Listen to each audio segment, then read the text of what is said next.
Merci. Je voudrais tout d'abord remercier José Luis Zapatero et les autorités espagnoles pour avoir accueilli cet important sommet à Grenade.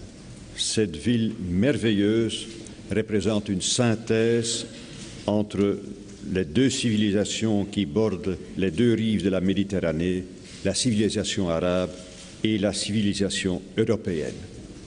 Il s'agit du premier sommet jamais tenu entre l'Union européenne et le Maroc.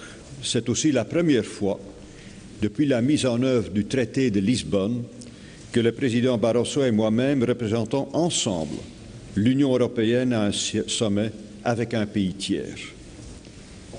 Le Maroc est un pays important pour l'Union européenne.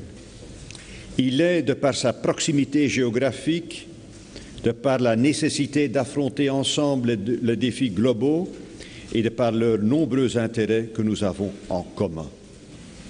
Le sommet de ce jour a contribué à renforcer encore plus les excellentes relations que nous avons avec le Maroc, comme cela avait été démontré par l'adoption d'un document conjoint sur le statut avancé.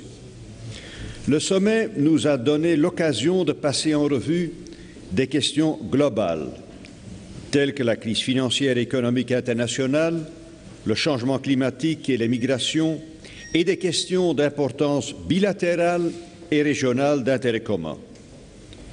J'ai souligné notre très fort intérêt de voir le Maroc réussir dans ses efforts de modernisation du pays.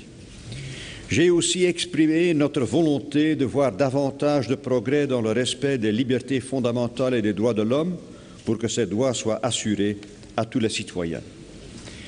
Nous avons aussi discuté de la question du Sahara occidental, question que l'Union européenne suit de près et qui engage beaucoup d'Européens. L'Union européenne soutient les efforts des Nations unies pour parvenir à une solution politique juste, durable et mutuellement acceptable. L'Union européenne continuera à être active sur le front des aspects humanitaires du conflit. Nous souhaitons voir des améliorations dans la situation des droits de l'homme dans ce contexte et de la situation de leurs défenseurs. D'autres points régionaux étaient inscrits à notre ordre du jour. L'Union pour la Méditerranée, la situation au Moyen-Orient et la situation sécuritaire dans la région du Sahel qui se dégrade.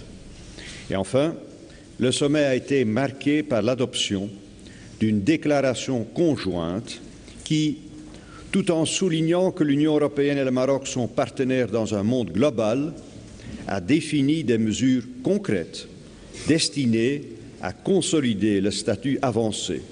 Cette déclaration a aussi permis de déterminer un agenda opérationnel pour l'avenir. Merci.